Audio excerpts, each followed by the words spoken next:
Good night, everyone. I hope you had a peaceful day, and now it's time to relax. A little moment just for yourself. As you lie down in bed, let your eyes slowly close and your body unwind. We are right here with you, ready to take you on another gentle journey through the night. Welcome to Stories for Sleep. My name is Saad. I used to have trouble sleeping. Too many thoughts, too much stress. I couldn't rest, no matter how tired I was. A friend told me about something called a float tank, also known as an isolation chamber. It clears your mind, he said. You'll come out relaxed. So I booked a session. But I didn't come out relaxed. I came out wrong. Because something followed me back from inside that tank. And now, I don't know if I'm really awake anymore. The float center was quiet and clean. The room they took me to was dim and calm. The tank looked like a big white pod. Inside, it was filled with warm salt water. You float easily like a leaf, the woman who worked there said. Once we close the lid, it will be dark and silent. Don't worry, just relax. I climbed in, the lid closed. Darkness. At first, it felt nice. My body floated. No sounds, no pressure, no weight. Just my breath, my thoughts. And then, a sound. It was a low hum. Deep, like something far away, moving slowly. I thought it was my heartbeat, but it got louder, stronger. Then, knock. Soft. On the outside of the tank. Then another knock. Then a voice. You don't belong here. I tried to move, but my body wouldn't listen. I couldn't sit up. I couldn't shout. My chest got tight. I felt something in the water near my feet. I wanted to get out, but I couldn't. I blacked out. I was supposed to be inside for 1 hour, but I was in there for over 3 hours. They said I was sleeping peacefully, but I remember what I saw, what I heard, what touched me. That night, I went home. I tried to sleep in my bed, but when I closed my eyes, I wasn't in bed anymore. I was back in the tank. Same darkness, same water, same feeling of something watching me. And the voice came again. You stayed too long. I woke up with my shirt wet, and the pillow smelled like salt water. Each day after that, things got worse. My dreams are always the tank. I feel cold water even when I'm awake. I see shadows in the corners of the room. My reflection doesn't blink when I do. Last night, I felt a hand grab my ankle in my dream, but when I woke up, there was a bruise, like someone had pulled me. I went back to the float center. I asked what was wrong with the tank I used, Tank 3. The manager's smile faded. He said, Tank 3 is closed now. When I asked why, he whispered, because you're not the first. He wouldn't say more, but I snuck into the back hallway. Tank 3 was sealed shut, chains around it, warning tape. On the wall beside it, someone had scratched, "Don't float too long." Now, even when I'm awake, I feel like I'm still floating. I smell salt everywhere. Lights flicker. Time feels wrong. And today, I found something on my arm. A long, black handprint. And a whisper in my head, next time we switch. I think whatever I met in that tank, it wants to take my place, to live in my body. And the more I sleep, the stronger it gets. Please, if you ever try an isolation tank, be careful. Don't float too long. Don't listen to the sounds. Don't open your mind too wide, because something is waiting in that silence. And once you hear it, it hears you too. My name is Hyder. A few months ago, I joined a medical trial to help with my stress and sleep problems. They paid me to sleep for 7 full days under controlled conditions. The doctor promised safety. He promised rest. He promised I'd wake up feeling new. And I did wake up. But I wasn't the same. Not on the inside. Not in the mirror, not in the way people looked at me, because something else came back with me. It started with an ad, paid sleep study, volunteers needed, 7 days of monitored rest, no pain, no side effects, high pay. It sounded too good to be true, but I was desperate. I hadn't had good sleep in months, so I signed up. The clinic looked professional. A tall, confident man in a black coat greeted me. "Dr. Faison," he said, "you'll be safe here. We're just giving your mind a break." He had calm eyes, cold hands, and a voice that never changed tone. I signed the forms. They hooked me to wires, gave me a drink. 10 minutes, he said, and you'll sleep like you never have before. Before I passed out, I heard him whisper something. Not to me, to someone behind him. I think he said, "Let it begin." I woke up to complete darkness. No bed, no beeping machines. I was floating, weightless, silent, alone. I thought I was still dreaming, until I saw myself, in front of me, floating too. But his eyes were open, and he was smiling. He didn't speak, not with words, but I felt him, inside my thoughts, like he was trying to fit into my skin. I tried to scream, but there was no sound. I tried to run, but there was no floor. Just me, him, and a feeling of being watched, from everywhere and nowhere. On the 7th day, I woke up in the real world again. Hospital lights. Dr. Faison beside me, smiling faintly. "Well done," he said. "You made it." I was dizzy, cold. I tried to sit up, but my muscles ached. "How long was I asleep?" I asked. 7 days, he replied. Exactly. But something about his smile didn't feel right. And when I looked in the mirror beside the bed, I didn't see me. Not completely. My reflection blinked a second later than I did. I returned home the next day, but things were off. My apartment felt unfamiliar. My cat hissed at me. My friends said I sounded different. Even my own handwriting looked slightly wrong. And I kept seeing flashes, quick moments, a dark room, a floating version of myself, a whisper that said, "I'm still here." I called the clinic. The number was disconnected. I returned to the building. The sign was gone. Windows empty, rooms cleaned out, like they were never there. Night after night, I saw that version of myself in dreams. He didn't chase me, he just watched. Until one night he spoke. We shared the sleep. Now we share the body. I woke up with blood on my hands. No wounds, no pain, just blood. I checked the mirror. My eyes looked darker, like something behind them had changed. And then, I smiled, without meaning to. That week, my friends stopped calling. One of them told me, "You're not you. Something's wrong with your face. It's like you're copying emotions, not feeling them." At work, people avoided me. I couldn't remember how to do tasks I'd done for years. But the other version, in the dreams, was learning, watching everything, and slowly becoming better than me, stronger. He didn't just want to share.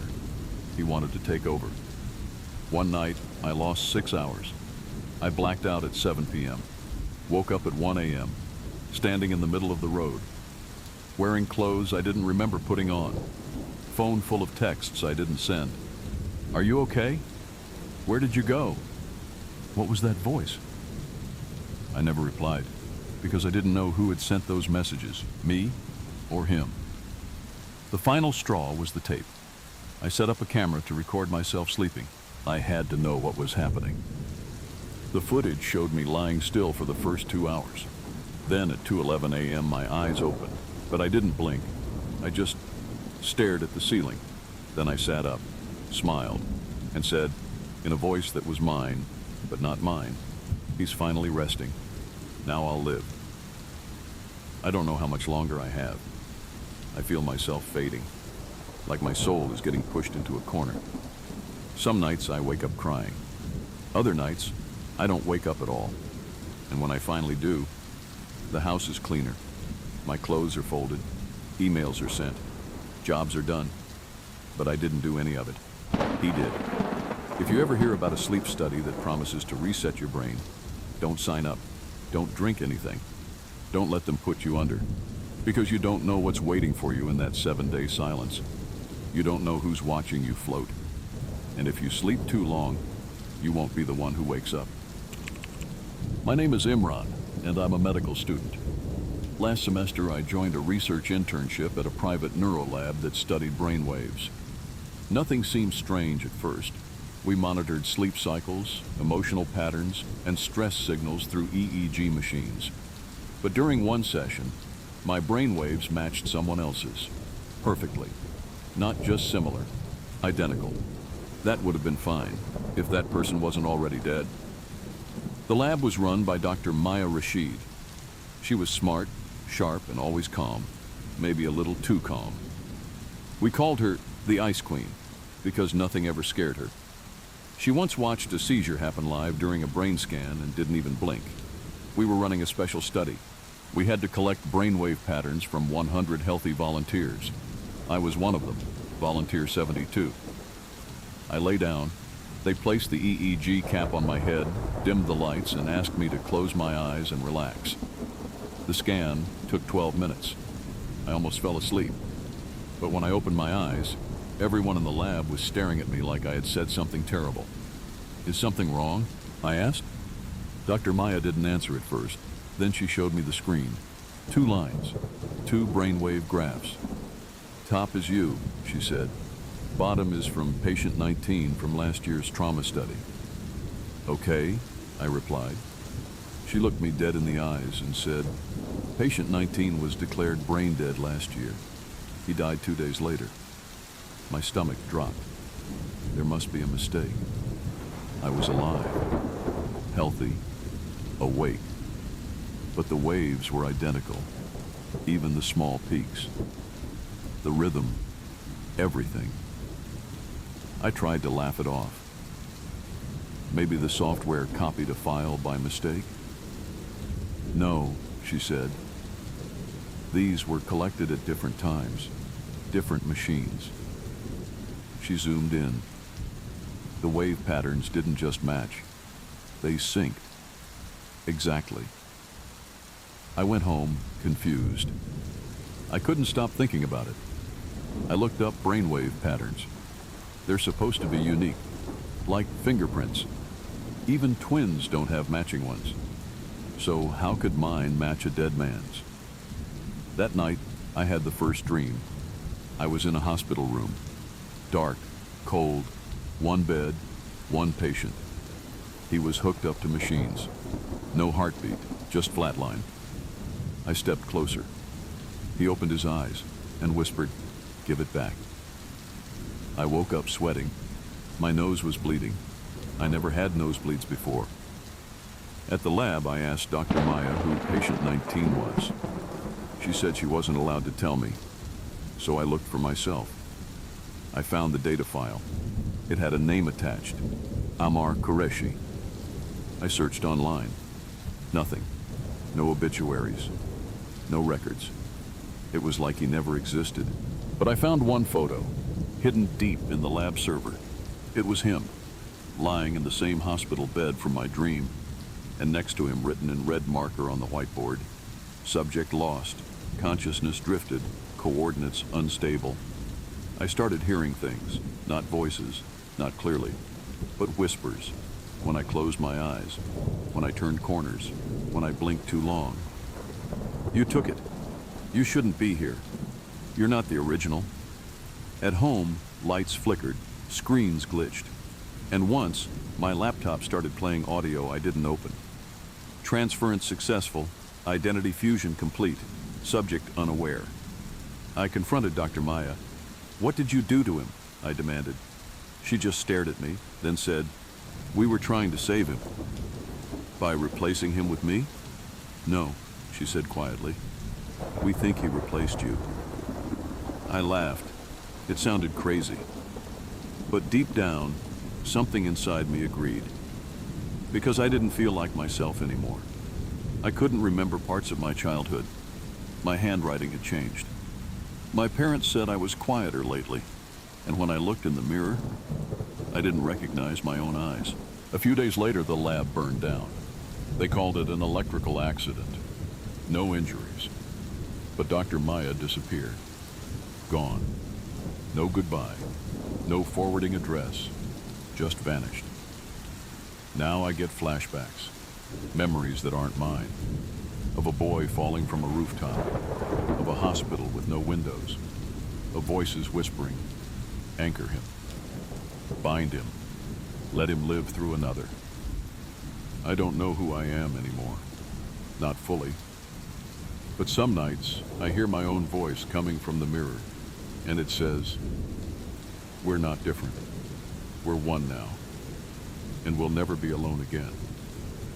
So if someone ever tells you that your brain waves match a dead man's, run. Run far away, because that man may not be dead at all. And worse, you might be the one who died. My name is Zara, and I thought I signed up for a simple sleep study. Just sleep, get paid, easy. I never expected to be used as a key to open something that was never meant to be opened. Because this wasn't a medical experiment, it was a gateway. And my dreams were just the beginning. I was broke, rent overdue, working a double shift at a coffee shop. One night I saw a poster near the university lab. Paid sleep study. Volunteers needed, safe, simple, one night only. Payment, $2,000. $2,000 for one night. I called the number. A woman answered. Calm voice. Said my name before I gave it. "Zara Malik," she said. "We've been expecting you." That should have been the first red flag. But I was tired, hungry, and desperate. So I said yes. The lab looked normal. White lights, soft music. Two scientists. One named Dr. Shamshir, the other Dr. Eileen. They smiled too much. Their eyes never blinked at the same time. "We study dream waves," Eileen said.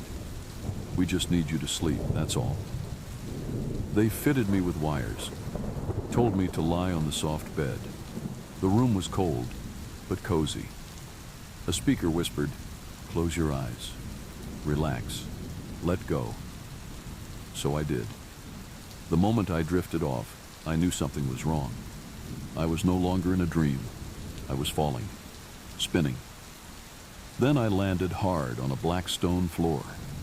It was a room with no walls, no ceiling, just shadows, endless, moving, breathing, and voices, whispers, like 1,000 people speaking backwards at the same time. I tried to wake up. I screamed. Nothing worked. I looked around. Symbols glowed on the floor, a circle with my name written in the middle, and standing on the edge were others, eyes hollow, mouths open wide. They had no faces, just stretched skin. They stared at me and stepped closer. One of them spoke. "You're the key." I jolted awake, screaming, but the scientists didn't look surprised. In fact, they looked pleased. "We got what we needed," said Dr. Shamshir. "You opened it." I was shaking. "What are you talking about?" Dr. Eileen showed me the monitor. Lines of glowing code, like a language I'd never seen. "Sleep wave resonance," she whispered. "It synced. The portal accepted you." I tried to rip the wires off. The room started spinning. The walls began melting into shadow. And then, I blacked out again. I woke up on my bed, at home. My phone said 2 days had passed. I didn't remember anything after that moment in the lab. I tried calling the number, disconnected. I went to the building, gone. Just an empty lot. No signs it ever existed. That night, I dreamed again. Same place, same shadows. Only now, They weren't just watching. They whispered, "You let us through." Over the next week, strange things started happening. I'd blink and see flashes of the black stone room. Mirrors in my house would flicker with something behind me. My dreams always ended with the same line, "The door is open, come in." Then came the sleep paralysis. Every night I'd wake up frozen, eyes open, body stiff, and see them, standing at the foot of my bed, watching. Their heads tilted, skin stretched tight. One of them leaned in and whispered, in a voice like broken glass, "Soon you won't wake up at all." I went to a neurologist. She did an EEG. When she looked at the results, her hands shook. "These waves aren't human," she whispered. "It's like your brain is tuned to a different frequency, one I've never seen." I begged her to help. She said, "You're not sick, you're connected." Then she asked, "What did you open, Zara?" I didn't answer, because I didn't know. Not yet. I stopped sleeping. Caffeine pills, anything to stay awake. But even when I was awake, they were still there. Reflections moving on their own. Doors creaking open at night. My name, whispered from dark corners. And one night, I coughed up black water. I recorded myself sleeping, just in case. When I played the footage, I saw myself sitting up in bed at 2:03 a.m., eyes open. And then I spoke, in a voice that wasn't mine. "Phase 2 complete, vessel stable, we come next." Then I smiled and lay back down.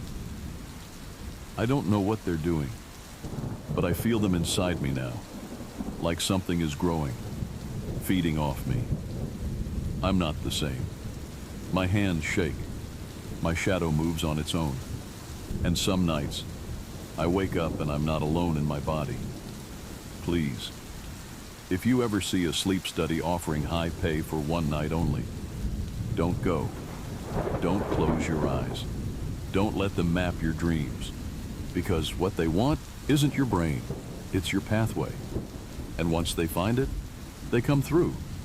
And once they come through, they never leave. My name is Dr. Arman Tariq. I am, or was, a sleep researcher.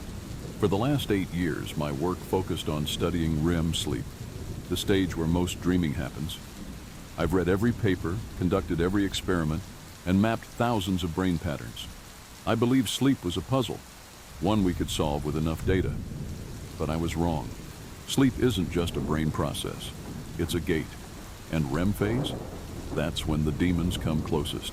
Not metaphorical demons, not dreams or illusions, real entities, hiding behind our brain waves, waiting for us to sleep deep enough so they can come through. It started with a patient named Nadia.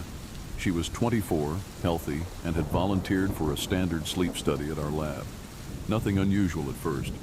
Electrodes on her scalp, heart monitor, eye tracker.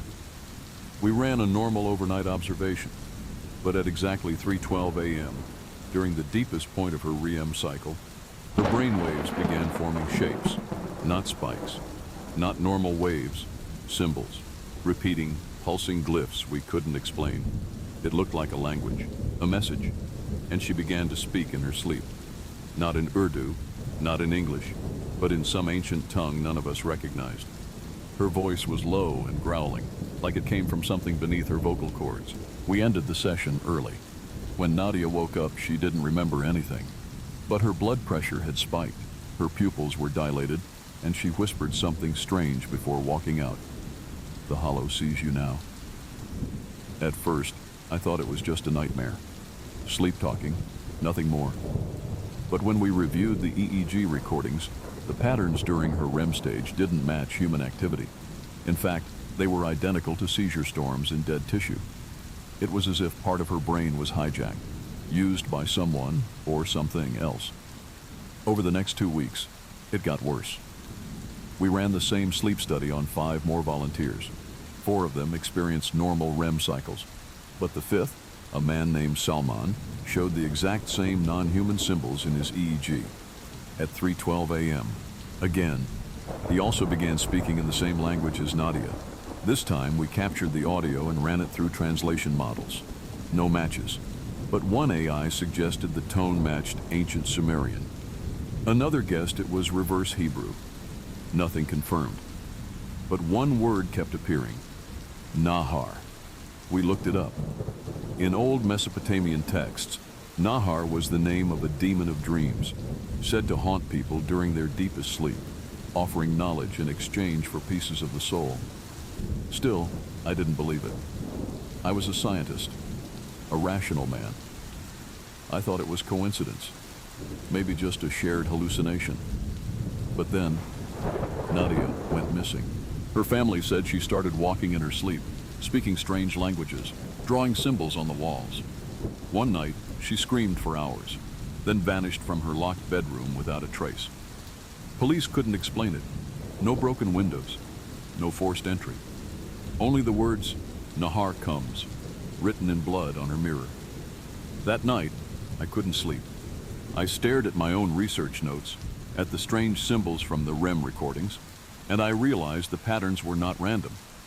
They were coordinates, directions, a map, not on Earth, but somewhere inside the mind. So I decided to go further. I volunteered myself for the next sleep study. I entered the chamber alone, wires on my head, electrodes on my chest, monitors running. The AI assistant was programmed to stop the session if any irregular activity happened. I lay down. I closed my eyes. Within 10 minutes, I slipped into REM, and I saw it. A vast field of black fog, towers in the distance, a sky with no stars. In front of me stood a figure, tall, shadowy, skin like burning coal. Its eyes were empty, but I could feel it inside my thoughts. It didn't speak with a mouth. It spoke with my memories. "You came here willingly," it said. "Few do." I tried to wake up. I screamed, but my body didn't move. "You opened the gate. Now let us speak through you." My chest burned. I felt something crawl into my mouth in the dream. Cold, worm-like. I snapped awake, gasping, heart racing. The room was freezing. The machines around me were off. The cameras were fried. Every screen displayed the same phrase: "Welcome, Nahar." I tried to talk, but my voice was different, slower, echoed. Since that day, I haven't been able to sleep properly. Every time I enter REM, I go back there. And every time, he's closer. People around me started acting odd. Colleagues avoided me. My cat refuses to enter my room. One night, I caught myself drawing symbols while fully awake. I asked my assistant to run another EEG on me. The results? Identical to Nadia's and Salman's. And now, even when I'm awake, I hear whispers in my ears. Bring more minds. We feed through sleep. Let them in. I tried to destroy the data, burn the tapes, erase everything, but it's too late. One of my students published a paper with our early findings. Now dozens of labs are running REM studies based on our work. More people are entering, more gates are opening, and the symbols are spreading. If you're reading this, and you're having strange dreams, if you're hearing whispers, if your EEG shows unexplainable patterns during REM sleep, stop sleeping. Don't enter deep REM. Don't close your eyes at 3:12 a.m. Don't listen if a voice says your name in a dream, because they're not dreams anymore. They are meetings, and they want to live through you. Sleep is no longer safe. We found the demons in REM, and now they've found us.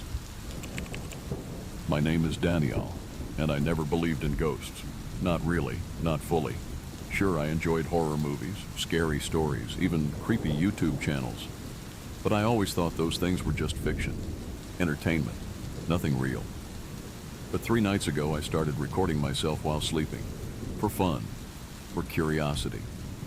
Because I kept waking up tired, sweating, with a strange feeling in my chest, like something heavy had been sitting on me. The first night, the footage was boring. The second night, I moved a bit in my sleep. But on the third night, the camera caught something behind me. Something that wasn't there when I fell asleep. Something that has changed my life forever. It started with the nightmares. I dream of a long, narrow hallway, pitch black, no windows, At the far end, a figure stood still, unmoving, shadowy, just watching. Every time I tried to walk closer, the hallway stretched longer. The figure never moved, but I knew it was waiting. When I'd wake up, I'd feel a cold breeze on my neck, even though my windows were shut tight. After 3 nights of those dreams, I decided to set up my phone with a night vision app, just to see if I was sleepwalking or twitching or doing something strange. The first 2 recordings were fine, nothing unusual. I snored, rolled over a few times, normal stuff. But night 3 was different. It was 2:43 a.m. I was lying still. The room was silent. No lights, nothing moving. Then, a shape appeared. In the top left corner of the frame, just behind me, a dark silhouette. It looked human, but wrong. Too tall, arms longer than they should be. Its head bent sideways at an unnatural angle. It stood there, completely still, watching me. My breath caught as I rewatched the clip. I paused and replayed it again and again. The figure didn't enter the frame. It didn't walk in. It was just suddenly there. No sound, no warning. I checked the timestamp. It appeared exactly at 2:43 a.m. and it stayed for 11 minutes, standing behind my sleeping body, not moving, not blinking. Then, at 2:54 a.m., it bent forward, leaning in. Its face hovered just inches above mine. My body didn't react. I kept sleeping. The figure turned its head slowly toward the camera and smiled. I dropped my phone when I saw that smile. It wasn't a normal face. The mouth stretched wider than it should, teeth like needles, eyes hollow, but aware, as if it could see me, watching it from the future. I didn't sleep that night. In the morning, I checked the room. No signs of anything, no open windows, nothing missing, no shadows in corners. But the air smelled like iron, like blood, and there were 4 long scratch marks on the wooden floor near the foot of my bed. I live alone, no pets, no explanations. That night, I didn't record. I didn't want to know. But the dreams came again. Same hallway, same figure. But now, it was closer, no longer standing at the end. It was just a few feet away. And this time, it moved. It walked toward me, each step echoing loudly. It whispered something as it passed me. You opened the door. I woke up gasping. The pillow was on the floor. My bed was slightly dragged, 2 inches to the left. I hadn't moved it. No one had been in my room. I decided to check the 3rd night's footage again, but the file was gone, deleted. I never touched it, didn't move it, didn't even rename it, but it was gone. That's when I noticed something worse. The thumbnail preview of the missing video still showed on my gallery's timeline, and in the thumbnail, the figure was closer, almost touching my shoulder. I tried deleting the thumbnail. It wouldn't go. I reset my phone. Still there. Still watching me. I moved to my cousin's house. I didn't tell him everything, just that I had bad dreams. He let me sleep in the guest room. The first night there, I didn't record. I just slept. But the hallway dream came again. And this time, the hallway led to the guest room. The figure stepped out of the dream into the real world. It whispered, "No walls stop me now." My cousin heard me scream that night. He rushed in, turned on the light, saw me standing, eyes open but not awake.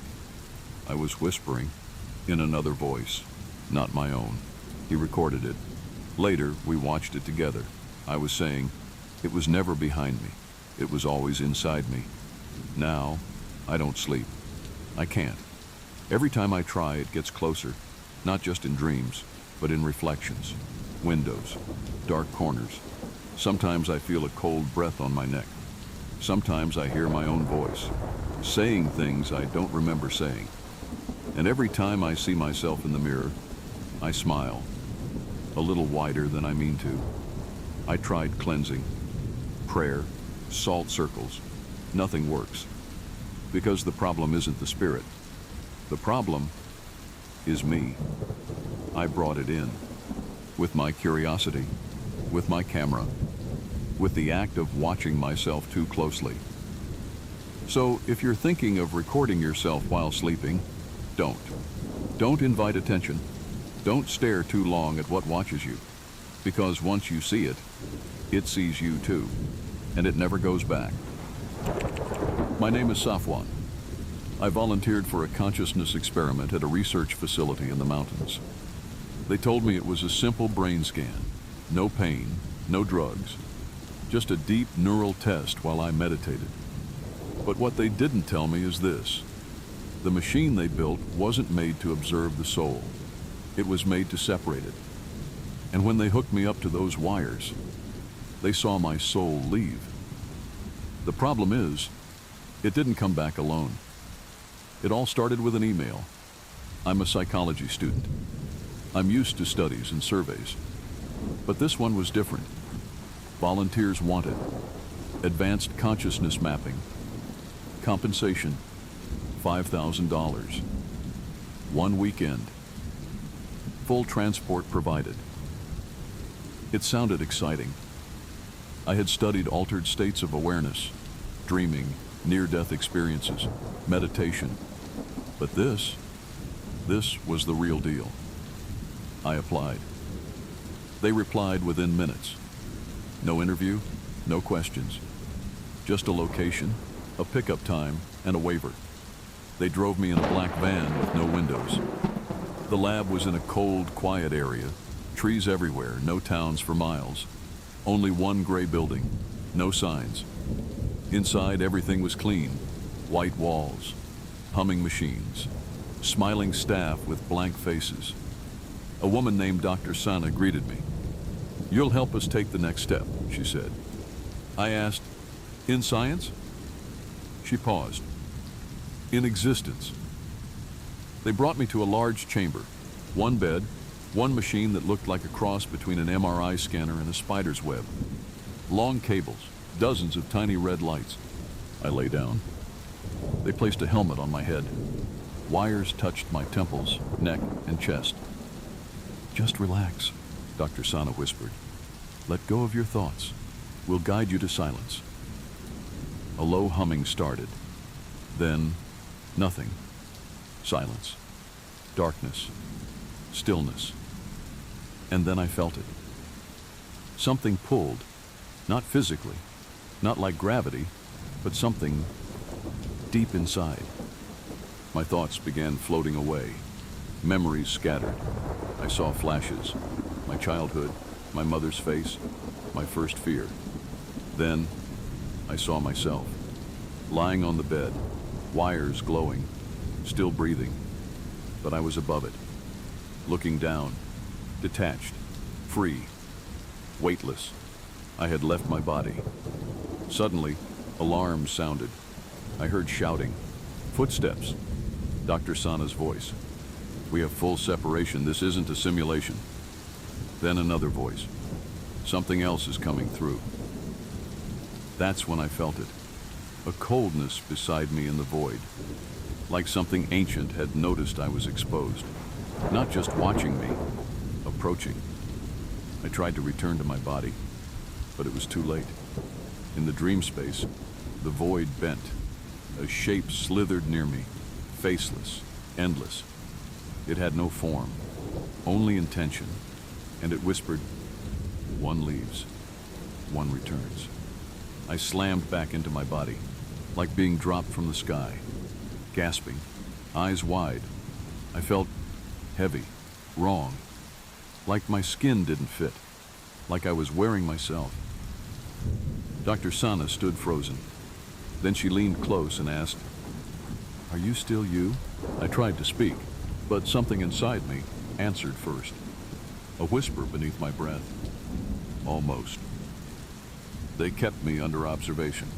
Didn't let me leave. My body temperature dropped. Eyes went black for 5 seconds each hour. Machines around me glitched whenever I came near. One night I caught my reflection blinking out of sync. I asked for a mirror. They said no. Too risky. I started dreaming while awake, seeing symbols drawn on the walls, symbols I never learned, whispers in languages I didn't understand, but somehow recognized. I would open my mouth to speak, and another voice would come out. One of the texts said, "You're not the same anymore." Then he quit the next day. I found one of the experiment logs.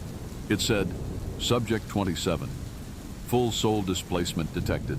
Replaced consciousness shows external interference. Presence identified as non-human. Non-human. That was me. They gave me sleeping pills, said it would calm the conflict inside me. But when I slept, the thing used me. I'd wake up with blood on my arms, strange scratches on the walls. One night, I wrote, "The shell is mine now," in perfect handwriting. I don't write like that. Eventually, they let me go, told me I was safe. But I know the truth. They weren't releasing me. They were releasing it. Now I hear footsteps in my room at night, voices in my head that finish my thoughts. My body walks without me sometimes. I black out for minutes, wake up in different places, mirrors flicker, lights dim when I speak, and sometimes I feel myself floating again, as if the real me is still trying to come back. But it can't, because I'm no longer the only one inside. So if anyone ever asks you to lie down, close your eyes and trust the science. Ask them what they're really looking for, because sometimes when you look deep into the mind, something looks back, and it may want to stay. My name is Nabil. I signed up for a new smart bed system called Dream Nest. It promised deep sleep monitoring using AI, biometric sensors, and mood analysis. I just had to sleep while it scanned my body, heart rate, brain waves, breathing. The lights on the bed would glow blue for calm sleep, yellow for light sleep, and green for REM sleep. But they said, if the lights ever turned red, something was wrong. I didn't believe them at first, but now I know. Red means something is in the room with you. I first saw the ad online. Upgrade your sleep, track your dreams, wake up renewed. Dream Nest, more than a bed, a sleep intelligence system. It looked sleek, LED frame, built-in sleep tracker, soft voice assistant, and a full sleep report every morning. I'm a night owl, always struggled with insomnia, so I ordered it. It arrived in a heavy black box with no branding, except a small tag. Do not disturb during calibration, and never ignore a red light. I laughed at that. A red light? What is this? Netflix meets horror? Still, I set it up in my bedroom, plugged it in, synced with my phone. It ran a test scan. Blue, yellow, green, no red, all good. Night 1, calm, peaceful. Light stayed blue all night. I woke up feeling fresh. The app showed perfect sleep. I was impressed. Night 2, blue to green, then back to blue. Normal again. Nothing strange. But night 3 changed everything. I went to bed at midnight. Room dark. Curtains closed. I lay down and said, "Begin sleep mode." The LED lights on the bed glowed blue. I drifted off quickly. At 2:19 a.m., I half woke up. The room was completely still. Then, the lights turned red, bright, deep crimson, not flickering, solid. The soft AI voice whispered, "Unregistered motion detected." I sat up, heart pounding. There was no one else in the room. I looked around. Nothing. I said, "System reset." The voice replied, "Unable to reset. Presence detected." I froze.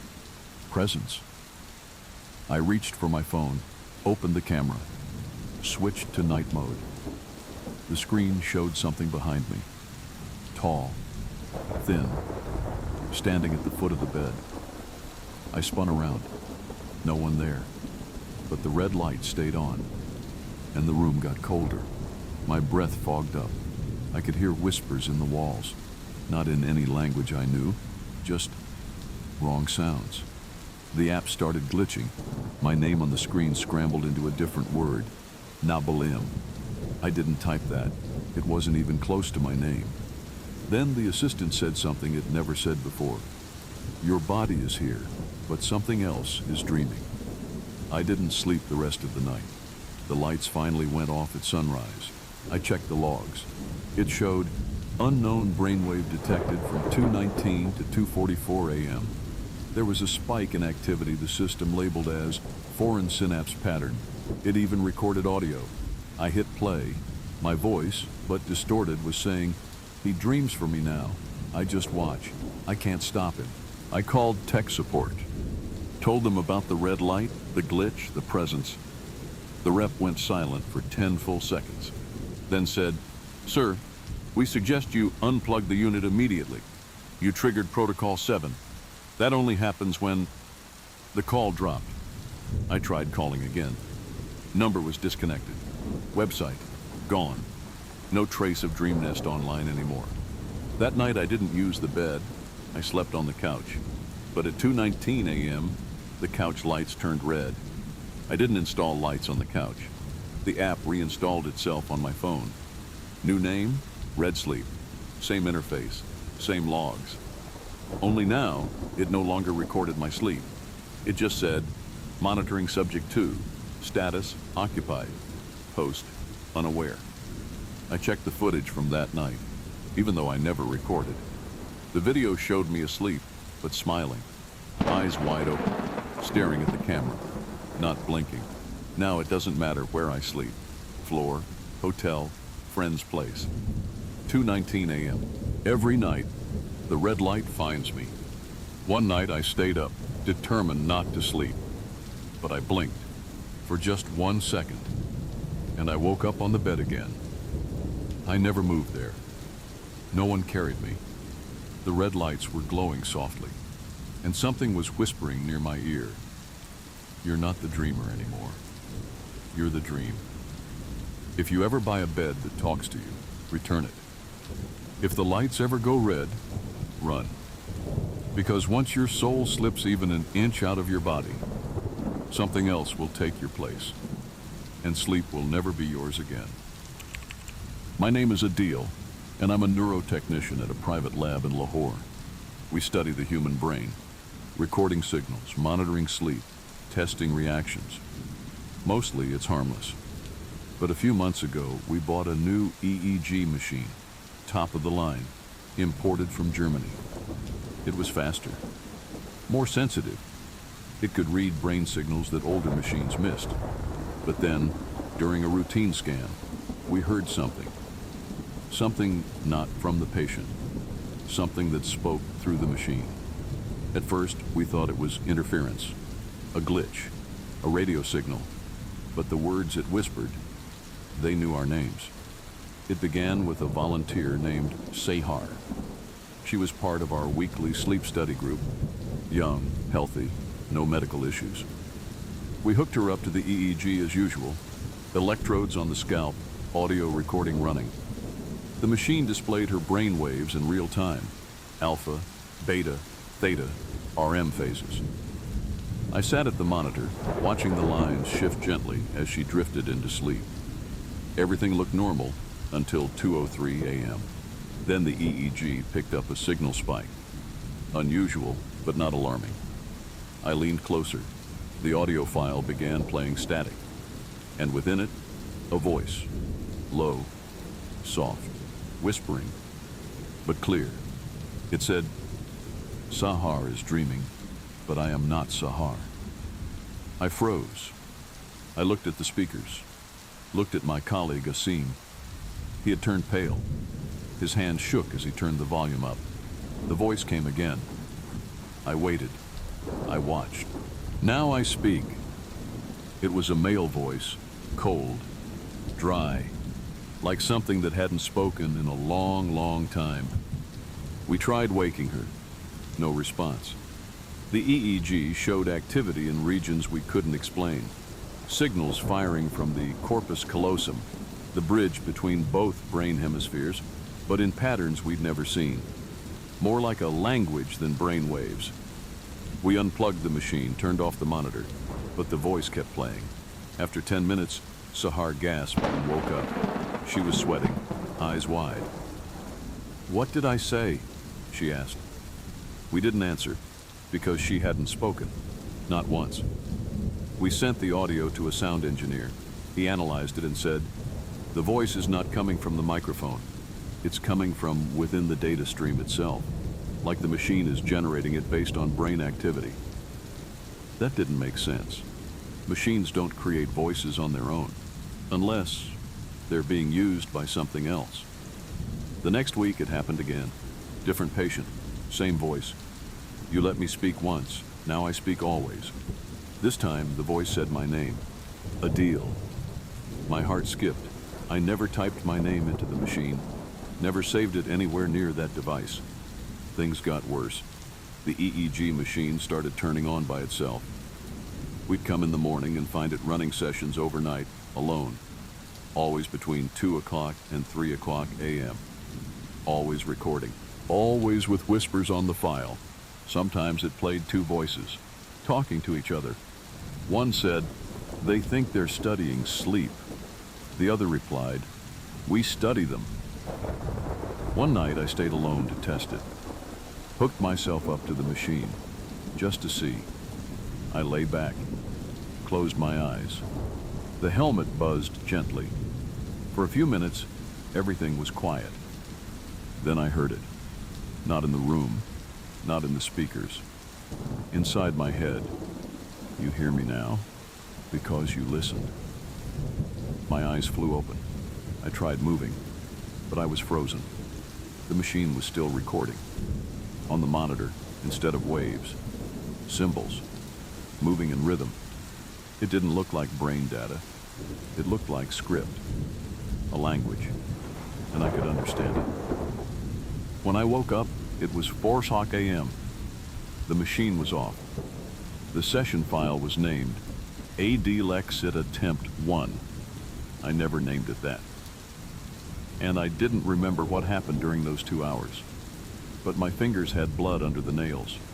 Since then, I hear whispers. When I close my eyes, electrical devices flicker around me. I speak words I don't understand in my sleep. And the EEG machine, we locked it away, in the storage room, unplugged, but it keeps turning on, even without power. We told the company to take it back. They refused, said the device wasn't theirs. "We never shipped you that model." So if you're in a hospital, a lab, or a clinic, and you see a new EEG machine with no brand, with soft red lights, don't use it, because it doesn't read the brain. It listens for souls, and once it hears yours, it never stops listening.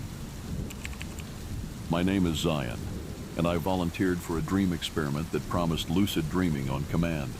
No more dream journals, no more hours of practice, just one injection. That's all it took. They called it lucid serum. The researchers told me it would allow me to enter and control my dreams at will. Real sleep, real control, full consciousness, they said. I believed them, but they didn't say what would happen if I couldn't wake up. Now I've been dreaming for days, and every time I think I've woken up, I haven't.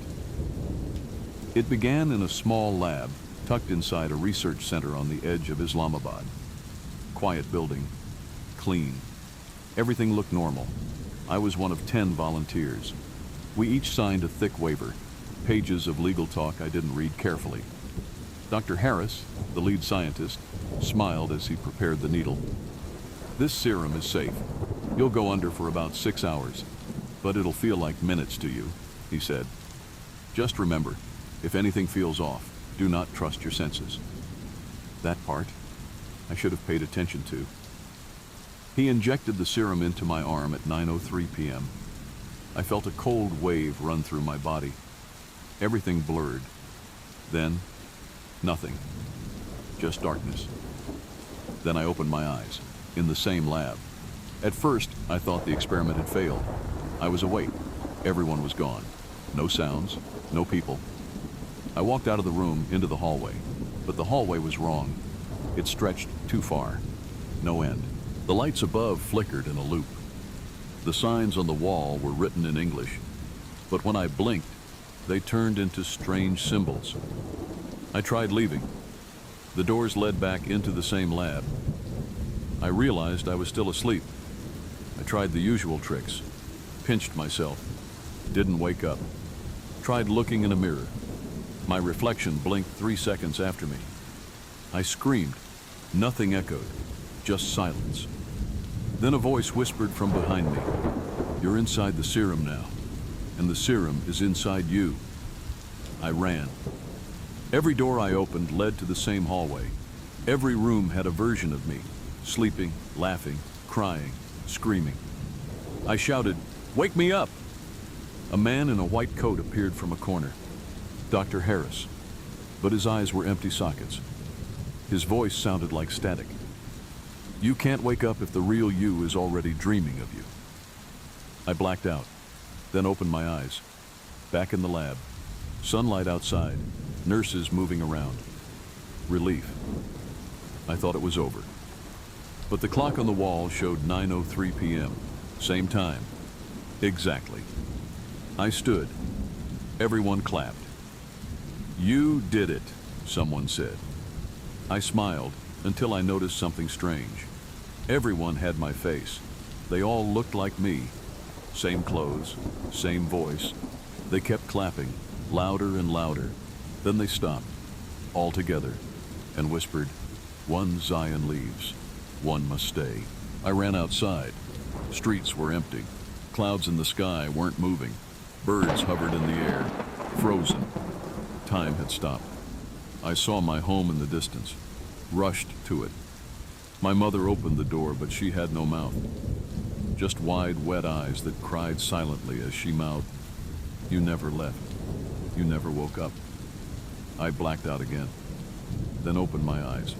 In a hospital now, machines beeping. A nurse leaned over me, told me I had been unconscious for 9 days. Tears filled my eyes. Finally, I whispered.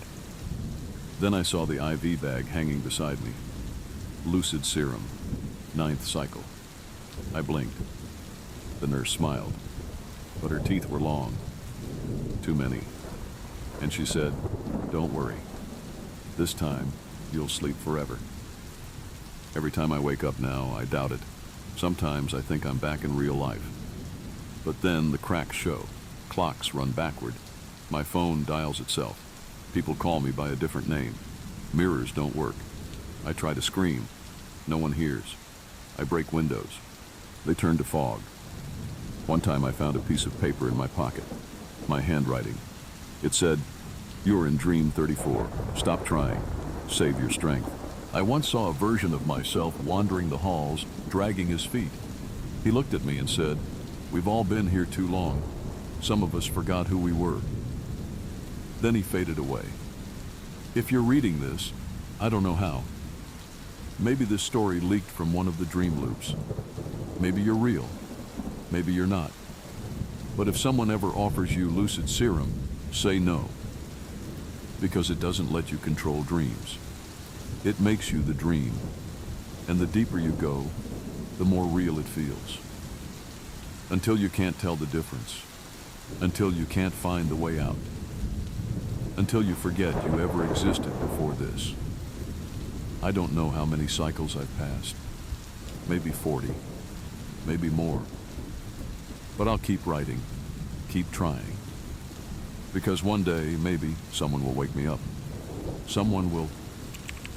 My name is Eshan. At least, that's what they told me. Because I don't remember my real name anymore. I don't remember my parents, my school, my friends. I don't even remember what I looked like before the experiment. All I know is this. A year ago, I agreed to join a research study for quick cash. They said it was about memory improvement. They promised I'd come out smarter, more focused, better.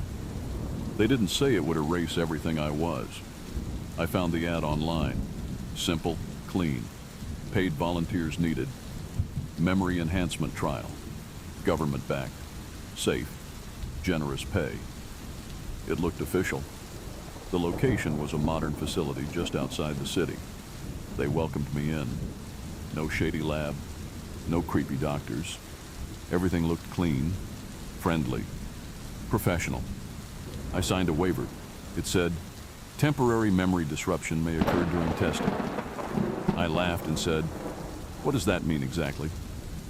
The woman smiled and said, you might forget where you put your keys for a few hours. That was a lie. They took me to room 5. It was bright. One reclining chair, screens all around me. No wires, no needles. Just a small headset and a strange metal device above my head. The lead doctor, Dr. Anaya, stood next to me. She said, we'll show you pictures, words, sounds. Your brain will learn to store them faster. She looked kind, gentle. Ready? She asked. I nodded. She pressed the button. The screen turned white. That's the last thing I remembered. I woke up in a different room. Smaller, darker, a metal door, no windows. I was wearing different clothes, plain white shirt, gray pants, no shoes. My head throbbed. I couldn't remember how I got there. I tried to think. My name, my address, my mother's face. Nothing. Just silence in my mind. Like my past had been cut out. A speaker on the wall crackled. Good morning, Subject 43. Subject 43, that wasn't my name, was it? They gave me tasks, shapes to match, puzzles to solve, words to repeat. Every day the same voice guided me. Repeat after me. My mind is clear. My thoughts are new. My past is gone. At first I refused. Then I started saying it, because my brain felt like it was melting when I didn't, like pressure building behind my eyes. Other people were there too, in other rooms. I heard them through the vents, crying, screaming, some speaking in languages I couldn't recognize. One voice whispered to me through the wall, don't listen to the screen. Remember your name. They'll take it next. I never heard that voice again. Every few days they ran more sessions, more flashing lights, more sounds, more forgetting. I woke up once and couldn't even remember how to use a spoon. It took me 10 minutes to figure it out again. They said, that's normal, you're improving. But I wasn't improving. I was disappearing. One day, I saw myself in a mirror, but the face wasn't mine. I didn't recognize the eyes, the scars, the way I smiled. And I felt something dark inside me say, you are who we made you to be. I found a journal, hidden under the mattress. Only one entry. This is my 27th time waking up. They wipe us, again and again. Each wipe makes it harder to remember that this isn't the first. If you find this, your real name is Ashan. Fight it. My hand shook. I must have written it, but I didn't remember. That night I faked sleep. When the staff came to take me to the chamber, I attacked, ran, through empty white halls, doors with numbers, not names. I saw people staring at walls, drooling, others whispering their names again and again, like a prayer, trying to hold on, trying not to vanish. I made it outside. The air hit me like ice. I collapsed. When I woke up, I was in a hospital. The doctors said I was found by the roadside. No ID, no history, no records. I told them everything. They smiled politely, took notes, then gave me pills to help with the trauma. It's been 6 months. I live in a small room in the city now. I work at a coffee shop. I smile, nod, pretend. But every morning, I check the mirror, waiting for the day I don't recognize myself again. Some nights, I dream of the lab, and I wake up screaming, I am Eshan, I am Eshan, I am Eshan. Because if I forget that, I'll be gone for good. If someone offers to improve your memory with machines or chemicals, say no. Because maybe they won't just make you smarter. Maybe they'll take everything from you, piece by piece, memory by memory, until one day you look in the mirror and have no idea who you are. My name is Daniel. I'm not the type who scares easily.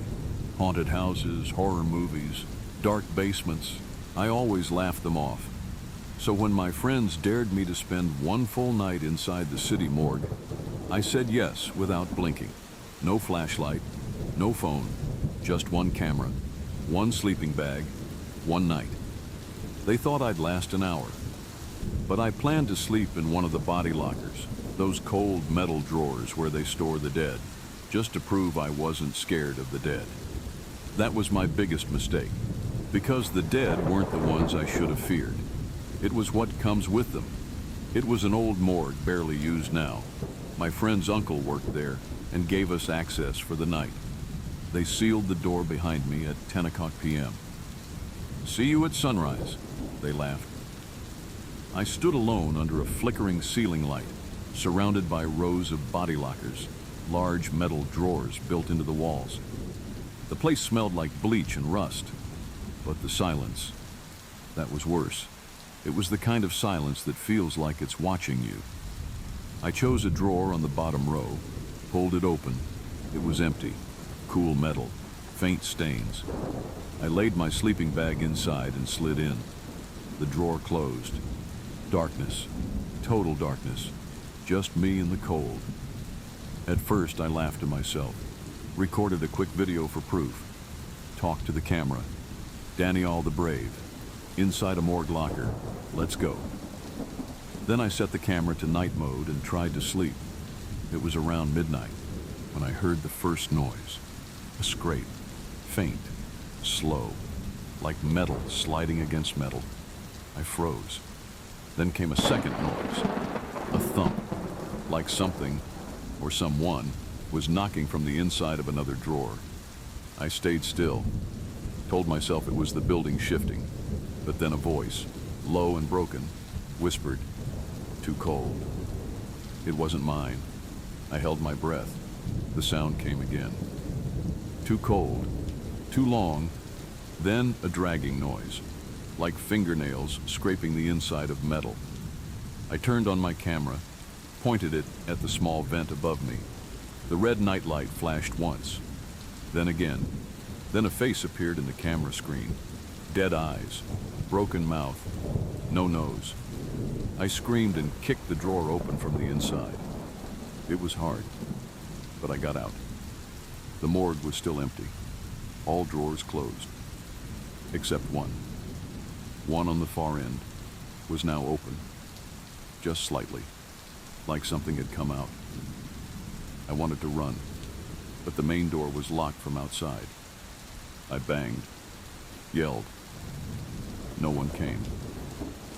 So I waited in the corner, shivering, watching the drawers. At 2:13 a.m., the room got cold, colder than before. My breath fogged, and then the lockers began to open, one by one, slow, groaning, empty, empty, empty, until the third to last. A hand fell out, gray, stiff, fingers cracked backwards. Then it moved. I backed up, whispering, "This isn't real. This isn't real." Then came the footsteps, but they weren't from the dead body. They were from behind me. I turned. A tall figure stood by the autopsy table, wearing a pathologist's coat, face half covered in shadow. But his eyes glowed yellow. He said one word, "Replacement." Then everything went dark. I woke up at sunrise. Friends were banging at the door. I stumbled out, tried to tell them. They didn't believe me. Until I checked my camera. The video was still rolling, but I wasn't in it. Someone else was, lying in the drawer, wearing my clothes, smiling. I haven't slept well since.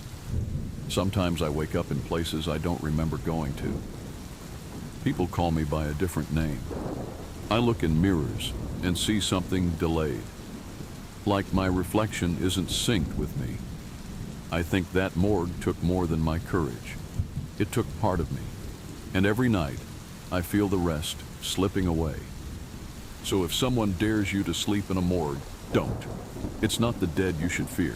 It's the space they leave behind, and who might be waiting to take your place.